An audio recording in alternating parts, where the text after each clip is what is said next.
नाजरीन सलाम अलैकुम। एक मुलाकात डॉक्टर के साथ के इस एपिसोड में मैं डॉक्टर फरहाना चुगले आप सबका इस्तकबाल करती हूँ।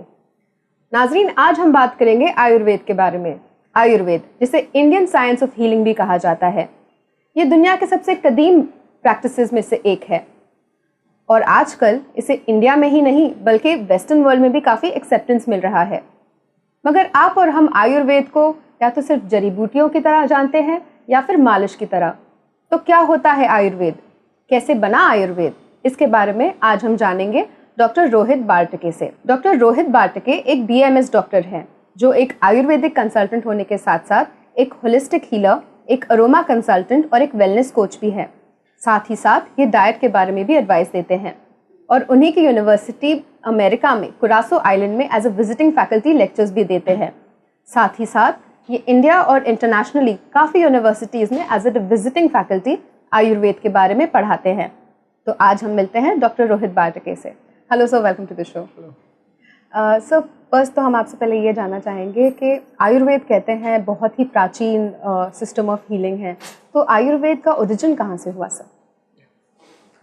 आयुर्वेद का ओरिजिन इंडिया से है।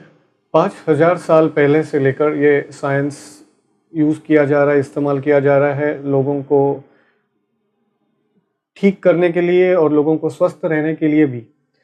तो आयुर्वेद की एक खासियत है कि वो ना कि सिर्फ बीमार लोगों को दवाइयाँ और बीमार लोगों को ठीक करने में एडवाइस करता है, बल्कि वो जो पर्सन फिट है उसकी प्रकृति को जानकर, उसकी नब्स को देखकर, उसकी प्रकृति को जानकर उस पर्सन को और बीमारियां नहीं हो या वो बीमार नहीं पड़े, इसके लिए भी सलाह देता है। तो ये यूनिक साइंस है जो इस तरह का प्रिवेंटिव मेजर भी ये करता है। और क्योंकि ये बहुत प्राचीन है, मॉडर्न मेडिसिन का जो जन्म हुआ है वो साइंटिस्ट ने 150 या 200 साल पुराना साइंस है। लेकिन उसके पहले भी जो साइंस एग्जिस्ट करता था वो है आयुर्वेद। और आज की तारीख में अगर आप आयुर्वेद के जो बेसिक फंडामेंटल्स देखो तो वो वैसे के वैसे मॉडर्न के रिसर्च से मैच होते हैं। उसमें एक एग्जांपल ये है कि आयुर्वेद में डायबिटीज़ के बारे में बताया गया था कि एक डायबिटिक पर्सन, डायबिटीज़ 2 टाइप का होता है। एक होता है स्थूल प्रमेही, एक होता है कृश प्रमेही, जिसको मॉडर्न में अभी बोलते हैं कि obese diabetic and lean diabetic. 2009 या 2010 तक मॉडर्न मेडिसिन यही मानता था कि डायबिटिक पर्सन एक ही होता है और उसको लाइन ऑफ ट्रीटमेंट फिक्स करते थे। लेकिन 2010 में एक रिसर्च ने बताया कि नहीं, जो पर्सन मोटा है, मोटापा होने की वजह से उसको diabetic line of treatment different है, जो पतला है उसका लाइन ऑफ ट्रीटमेंट डिफरेंट है। लेकिन आयुर्वेद ने ये बात 5000 साल पहले बताई हुई है कि उसको स्थूल प्रमेही का लाइन ऑफ ट्रीटमेंट अलग है और कृश प्रमेही का अलग है। कहने का मतलब यह है कि जितने भी बेसिक फंडामेंटल्स आयुर्वेद में डिसीजेस के बारे में बताए हुए हैं वो वैसे के वैसे आज की तारीख में मॉडर्न रिसर्च से मैच करते हैं। तो ये इस साइंस की खासियत है, कोई भी चीज़ चैलेंज नहीं हो सकती इस शास्त्र की। दूसरी बात यह है कि ये शास्त्र जो है वो ऋषि मुनियों ने लिखा हुआ, काफ़ी मेडिटेशन करके और अपने अंतर्ज्ञान से काफ़ी वनस्पतियों का नॉलेज लेके लिखा हुआ शास्त्र है। और वो चैलेंज, उसके ऊपर रिसर्च की ज़रूरत नहीं है, बल्कि उस साइंस को सिर्फ इम्प्लीमेंट करने की ज़रूरत है। तो सर, ये जो साइंस है जैसे आपने बताया, ये ऋषि मुनियों ने इसके इन प्रकृति में जो चीज़ें होती है जैसे वनस्पति, जैसे मतलब वेजिटेबल्स वगैरह सब के अंदर, प्लांट्स, एनिमल किंगडम के अंदर जानकर उन्होंने ये साइंस बनाया है। हम आपसे ये पूछना चाहेंगे सर कि मॉडर्न मेडिसिन और आयुर्वेदा में क्या यही मेन डिफरेंस है कि आयुर्वेदा सिर्फ प्लांट्स के ऊपर मेडिसिन देता है? क्या मेन डिफरेंस हो जाता है आयुर्वेदा में और मॉडर्न मेडिसिन में? आयुर्वेद और मॉडर्न मेडिसिन में सबसे बेसिक फंडामेंटल डिफरेंस ये है कि आयुर्वेद शास्त्र सबसे पहले कहता है स्वस्थस्य स्वास्थ्य रक्षणम, फिर कहता है आतुरस्य विकार प्रशमनम।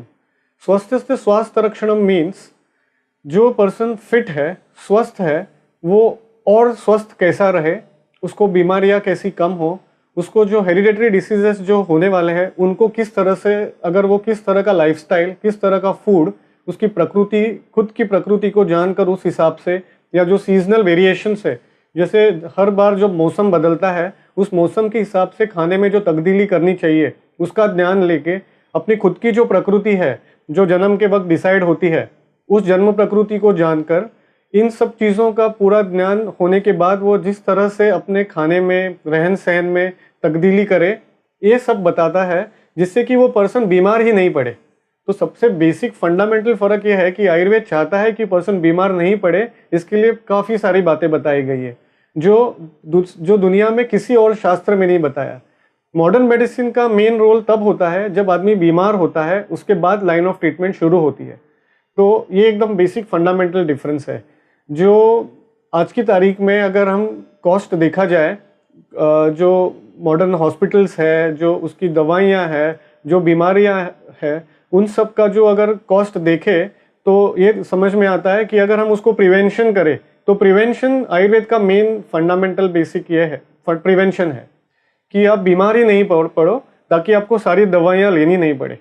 और जब बीमार होते हो तो फिर उसके लिए भी पूरा वर्णन किया गया है, जिसमें आपके खाने के बारे में कुछ वनस्पतियाँ जो ली जा सकती है, कुछ पंचकर्म के टेक्निक्स होते हैं जिसमें आप डिफरेंट टाइप्स ऑफ ऑयल्स होते हैं उनका इस्तेमाल करके, या जो पंचकर्म के अलग प्रोसीजर्स है जिसमें अग्निकर्म है, दाह कर्म है, लीच थेरेपी है, वमन है, विरेचन है, इन एडवांस टेक्निक्स को यूज़ करके उस बीमारियों को किस तरह से हम शरीर से निकाल सके, उसका भी वर्णन किया गया है। सबसे खास बात यह है कि आयुर्वेद में कोई भी बीमारी के पहले उसके पूर्व रूप का वर्णन करते हैं। पूर्व रूप यानी प्री सिम्टम्स। कोई भी बड़ी बीमारी जो होने के पहले शरीर में किस तरह के सिम्टम्स दिखते हैं, ये आयुर्वेद में बहुत अच्छे से बताए हुए हैं। इसका मतलब ये है कि अगर पर्सन डायबिटिक होने वाला है तो उसके प्री सिम्टम्स बताए, तो वो सिम्टम्स जान के वैद्य जान सकता है कि इस पर्सन को आगे जाके डायबिटीज होने की संभावना है, तो इसलिए वो अभी से उसका प्रिकॉशन लेना शुरू करे। जबकि मॉडर्न मेडिसिन जब तक पर्सन को डायबिटीज डिटेक्ट नहीं होता, शुगर में अगर ब्लड शुगर लेवल अगर हाई नहीं दिखता, तब तक वो उसको कोई भी डायबिटिक की दवाई नहीं दे सकते या किसी भी बीमारी की दवाई नहीं दे सकते जब तक वो पैथोलॉजिकली डिसाइड नहीं हो जाए या कंफर्म नहीं हो जाए। लेकिन आयुर्वेद की खासियत यह है कि प्री सिम्टम्स को जानकर हम उनके बीमारियों का जो पैटर्न है उसको समझ सकते हैं और उस हिसाब से उनको एडवाइस करके उन बीमारियों को प्रिवेंट कर सकते हैं। सेकेंड थिंग, क्रोनिक डिसीजेस में जो आयुर्वेदिक एलोपैथिक दवाइयाँ ली जाती है, वो दवाइयाँ काफ़ी हद तक उनका लॉन्ग टर्म में काफ़ी साइड इफ़ेक्ट्स होते हैं। तो आयुर्वेद में भी अगर पर्सन अपनी बीमारियों के लिए अगर वनस्पतियाँ यूज़ करने लगे, कुछ लाइफस्टाइल मॉडिफिकेशंस करे, खाने में कुछ तब्दीली करे, तो उन बीमारियों को अच्छे से टैकल किया जा सकता है कम साइड इफ़ेक्ट्स के साथ। या फिर अगर कोई मॉडर्न मेडिसिन अगर चल रहा है तो उसके मिनिमम डोज को वो मेंटेन कर सकता है। तो ये आयुर्वेद का बहुत बड़ा डिफरेंस है आयुर्वेदा और एलोपैथिक मेडिसिन में। तो नाजरीन, आपने सुना आयुर्वेद और मॉडर्न मेडिसिन जिसे हम एलोपैथी कहते हैं, उसका मेन डिफरेंस ये है कि आयुर्वेदा बीमारी होने से पहले भी आपको हेल्दी रख सकता है। वो बीमारी होने से पहले उसके सिम्टम्स पकड़ लेता है और तभी से अपना इलाज शुरू कर लेता है। जहाँ के एलोपैथी जब तक बॉडी के अंदर चेंजेस आ नहीं जाते हैं, बीमारी दिख नहीं जाती है, तब तक उसका इलाज शुरू नहीं करता है। साथ ही साथ आयुर्वेद की जो दवाइयाँ हैं, जो वनस्पति को यूज़ करके, जो आपको लाइफस्टाइल मॉडिफिकेशन करके आपको ऐसे स्टेट में रख सकता है कि अगर आपको एलोपैथिक दवाइयाँ लेने की ज़रूरत भी पड़े तो वो काफ़ी कम डोज में होगी, ताकि आपको उसके साइड इफ़ेक्ट्स ना हो। सर, आपने कहा था कि एलोपैथिक दवाइयों के आपको कम डोज लेने पड़ेंगे और आपको उससे साइड इफ़ेक्ट्स कम होंगे, तो क्या सर आयुर्वेदिक दवाइयों के साइड इफ़ेक्ट्स नहीं होते हैं? आयुर्वेदिक दवाइयों के साइड इफ़ेक्ट्स नहीं होते, ऐसे नहीं कह सकते। आयुर्वेदिक जो साइंस है, ये it should be in the hands of a trained physician. कोई भी दवाई जो है वो ट्रेन्ड डॉक्टर के हाथ में हो तो उसका इस्तेमाल अच्छी तरीके से हो सकता है। वही दवाइयाँ अगर गलत पर्सन के हाथ में हो तो वो दवाइयाँ साइड इफ़ेक्ट्स जरूर देती है। इसलिए ये कहना कि आयुर्वेदिक मेडिसिन से साइड इफ़ेक्ट नहीं होते, ये गलत है। किस पर्सन को किस सिम्टम के लिए किस वक्त क्या दवाई देनी है, ये तय करना बहुत इम्पोर्टेंट होता है। तो गलत समय पे अगर गलत वनस्पति भी अगर यूज़ कर ली जाए तो उससे साइड इफ़ेक्ट हो ही सकते हैं। जो चीज़ ठीक हो, अगर प्रॉपर वैद्य के द्वारा प्रॉपर डोज में, प्रॉपर डिसीज और साइंस एंड सिम्टम्स में अगर वो वनस्पति काम करेगी, वही अगर गलत तरीके से यूज़ करे तो वो बीमारी बढ़ा भी सकती है। इसलिए हमेशा ट्रेन्ड डॉक्टर के पास ही इस तरह का इलाज करना अच्छा है। सर, आपने कहा था कि आयुर्वेद में जो दवाई होती है वो प्रकृति पर डिपेंड होती है, मतलब हम पैदा होते हैं उससे अलग अलग हमारी प्रकृति होती है। ये प्रकृति क्या होती है सर? बिकॉज पहले हमारे यहाँ एक होम्योपैथ डॉक्टर भी आए थे और उन्होंने भी बताया था कि हर इंसान को अलग उनके नेचर के हिसाब से दवाई दी जाती है। उसे उन्होंने टेम्परामेंट कहा था। क्या ये टेम्परामेंट और प्रकृति सिमिलर होती है?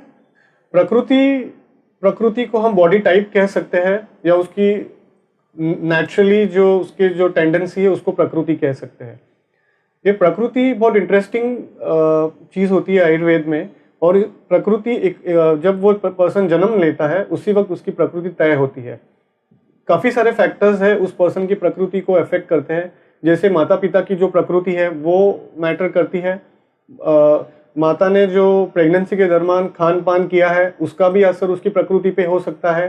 कंसेप्शन जिस महीने में हुआ है उस महीने के जो सीजनल उस सीजन में जो क्लाइमेटिक कंडीशंस होते हैं वो प्रकृति पे इफेक्ट करते हैं। और जिस वक्त जन्म हो रहा है उस महीने में जो क्लाइमेटिक कंडीशंस है वो भी प्रकृति को डिसाइड करते हैं। तो बहुत सारे फैक्टर्स मिलके एक पर्सन जन्म लेता है और वो होते हैं उसकी प्रकृति या बॉडी टाइप। अगर वो इंडिविजुअल हर इंडिविजुअल अपनी प्रकृति को जान ले और उस हिसाब से अपना खान पान रहन सहन रखे तो बहुत चांसेस ये होते हैं कि उसको बीमारियां कम हो।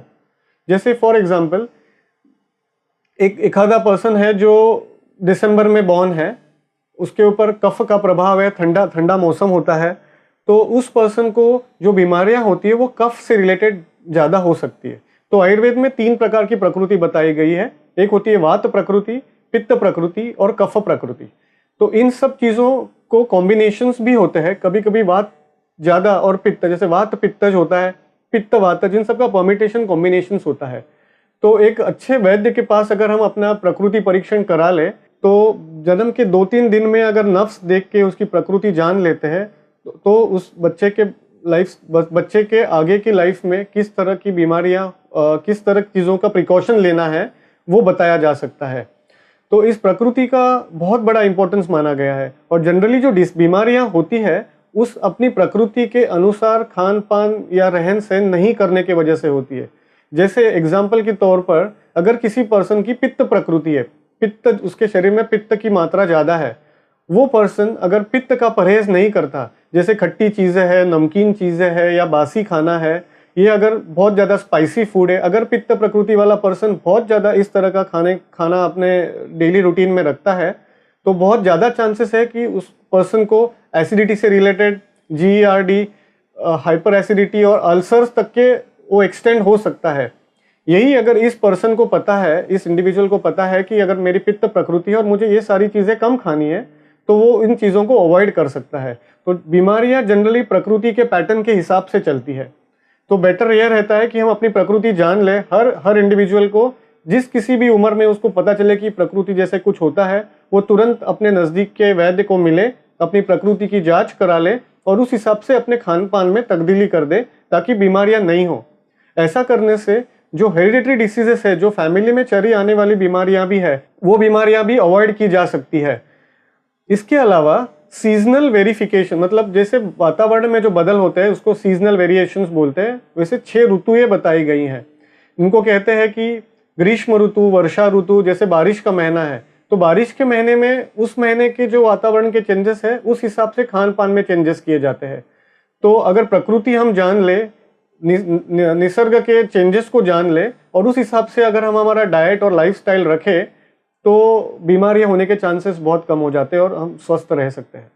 तो प्रकृति, जैसे सर ने बताया, मतलब आपका नेचर, आपके माँ बाप की प्रकृति, जब आप शिकम में थे, आपके बचपन में आपका नेचर, आपके आसपास का वेदर, ये काफ़ी सारी चीज़ें हैं जो आपकी प्रकृति को अफेक्ट करता है। जैसे सर ने बताया, आयुर्वेद ये साइंस है जो आपको ना सिर्फ बीमारी होने के बाद ट्रीट करता है बल्कि बीमारी ना हो उसके लिए भी आपको तरीके बताता है। और ये तरीका जानने के लिए आपको अपने एक एक्सपर्ट आयुर्वेद के पास जाना पड़ेगा। ये आपको बड़े होने के बाद देखने की ज़रूरत नहीं है। बचपन में ही जब बच्चा 2 से 3 दिन का होता है तभी ही नब्ज जानकर आपको वो डॉक्टर बता सकते हैं कि आपकी प्रकृति कैसी है, आगे जाकर आपको क्या क्या चीज़ें अवॉइड करनी चाहिए ताकि बीमारी ना हो। ये है आयुर्वेद का। सर एक बात तो हमने ये भी देखी है और काफ़ी सुनी है कि आयुर्वेद में हैवी मेटल्स यूज़ किए जाते हैं जिससे लोग बोलते हैं किडनी पर इफेक्ट होता है। अक्सर हमने ये भी सुना है कि आयुर्वेद में यूरिन, कुछ एनिमल्स के यूरिन यूज़ होते हैं, और ये सब बातें सुनने पर लोग अक्सर झिझकते हैं कि हम आयुर्वेदिक दवाई ना लें। इसमें कितनी सच्चाई है? बहुत अच्छा सवाल है ये कि ये जानना बहुत इम्पोर्टेंट है कि मैंने जैसे पहले कहा कि आयुर्वेदिक मेडिसिन के साइड इफ़ेक्ट्स होते हैं, तो ये उसका बेस्ट एग्जांपल है। जो आयुर्वेद में एक सेक्शन है जो डील करता है खनिजों से, मेटल्स से और उसके ऑक्साइड्स से, जिसको हम भस्म कहते हैं। जैसे सोने का भस्म होता है, चांदी का भस्म होता है, मोती का भस्म होता है, ये ऑक्साइड्स होते हैं उस भस्म के, उस पर्टिकुलर मेटल के। तो सबसे इम्पोर्टेंट बात तो ये है कि इनके प्रिपरेशन का जो विधि है, जिस तरह से इन भस्मों को बनाया जाता है, वो विधि अगर अच्छे से फॉलो किया जाए तो उसके फॉर्मेशन में उसके काफ़ी सारे टॉक्सिक इफ़ेक्ट्स निकल जाते हैं।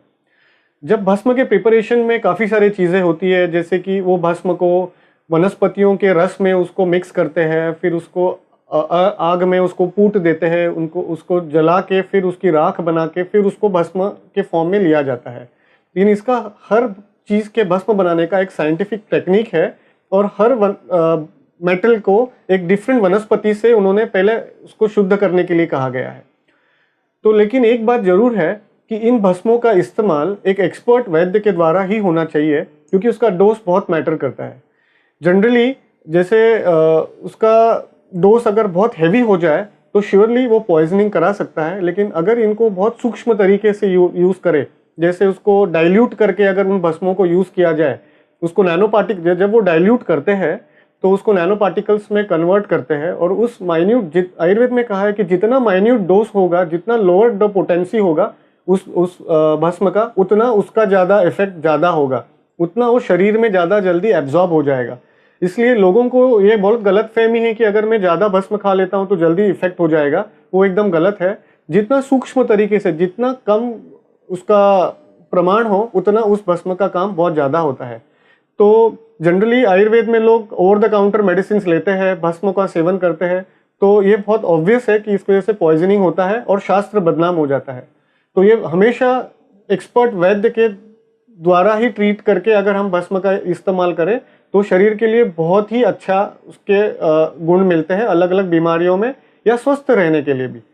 रही बात गोमूत्र की या अलग जानवरों के पेशाब यूज़ करने की, तो कुछ बीमारियां ऐसी है जिनमें इन चीज़ों का इस्तेमाल किया जाता है, लेकिन वो स्पेसिफिक बीमारियों के लिए मर्यादित है। हर मेडिसिन के प्रिपरेशन में इस तरह के गोमूत्र का या किसी चीज़ का इस्तेमाल नहीं होता है। तो अगर हम चाहते हैं कि हम इस तरह की दवाइयाँ सेवन ना करें, तो हम अपने वैद्य को बता दें कि मैं इस तरह की दवाइयाँ नहीं ले सकता, अब मुझे इसके अलावा जो दवाइयाँ हैं वो दे दे। ऐसा बिल्कुल नहीं है कि सब दवाइयों में ये सारी चीज़ें यूज़ होती है। डिसीज स्पेसिफिक होता है। उस तरह की अगर बीमारी है, जैसे जलोदर है, एसाइड्स है, उसमें जो गोमूत्र का सेवन कराते हैं, अलग अलग बीमारियों के हिसाब से वो होता है। तो जो भी अपने धर्म के हिसाब से हमें लगता है कि हम ये चीज़ नहीं सेवन कर सकते, वो हमको वैद्य से पहले ओपनली डिस्कस करना चाहिए और फिर बाकी दवाइयाँ लेनी चाहिए जो हम ले सके अच्छे से।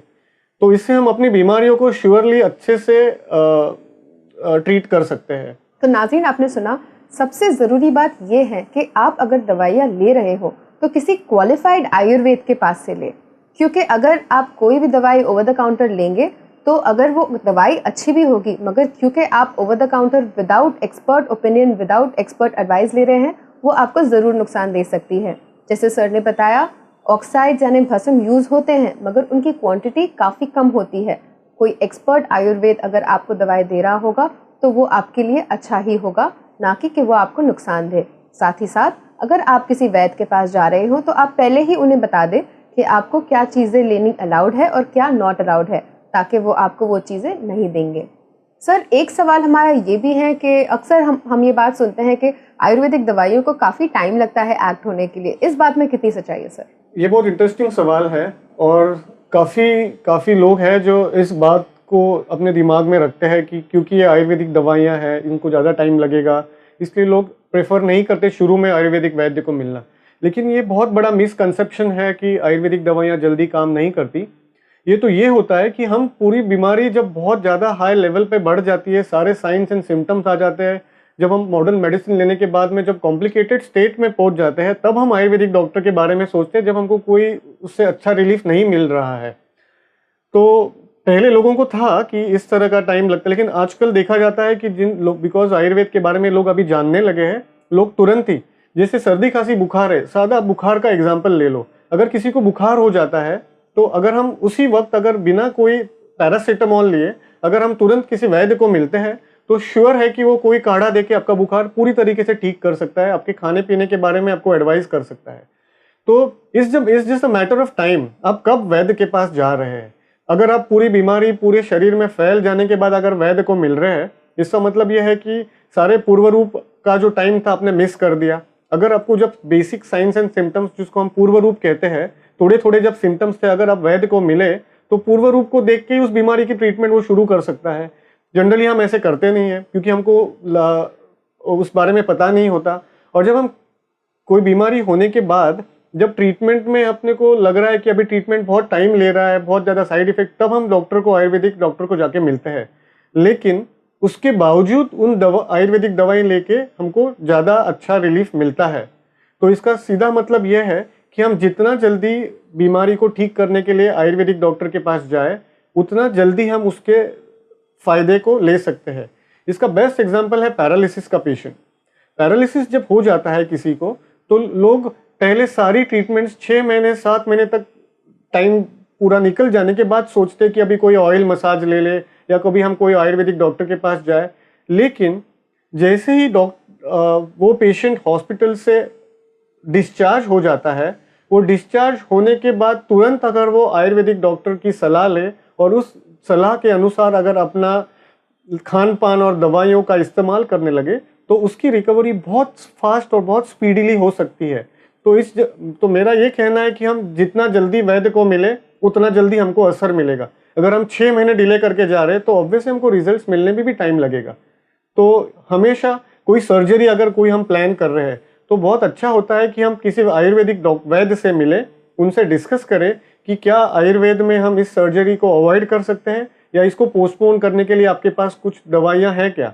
तो किसी भी मेजर सर्जरी के पहले हम अगर वैद्य का सलाह लें तो हम उस सर्जरी को अवॉइड भी कर सकते हैं अगर आयुर्वेद में उसका कोई इलाज है तो, या तो उसको पोस्टपोन भी कर सकते हैं। इसके अलावा सर्जरी में कोई कॉम्प्लिकेशंस ना हो इसलिए भी कोई दवाइयाँ दी जा सकती है, ताकि प्री वो दवाइयाँ सर्जरी के पहले और सर्जरी खत्म होती ही अगर इन दवाइयों का इस्तेमाल करें तो इन्फेक्शन या कॉम्प्लिकेशंस के वो चांसेस कम हो जाते हैं। तो यह हर तरीके से हम, जैसे हमारा फैमिली डेंटिस्ट होता है, फैमिली डॉक्टर होता है, वैसे ही हमारा अगर फैमिली आयुर्वेदिक डॉक्टर हो तो उसकी हम रेगुलर टच में रह के उनकी सलाह लेके अगर हम हमारे बीमारियों को ठीक करें तो हम ज़्यादा जल्दी उसका फ़ायदा उठा सकते हैं। तो नाजरीन, जैसे कि आपने सुना, अगर आप डॉक्टर के पास लेट जाएंगे तो ऑब्वियसली उसका इलाज भी आपको लेट ही मिलेगा। अगर आप जल्दी डॉक्टर के पास जाएंगे, स्पेशली एक आयुर्वेदिक डॉक्टर के पास जो बीमारी होने से पहले भी उसके सिम्टम्स पहचान सकता है, तो आपको इलाज काफ़ी जल्दी मिलेगा। मगर आप बहुत लेट जाएंगे, सब कुछ ट्राई करने के बाद जाएंगे, तो शायद आपको उसका इफ़ेक्ट थोड़ा लेट मिले। लेकिन अगर आप सब्र रखेंगे तो आप देखेंगे उससे भी आपको फ़ायदा होगा। इसी के साथ हम लेते हैं एक छोटा सा ब्रेक। आप देख रहे हैं एक मुलाकात डॉक्टर के साथ, चैनल विन पर।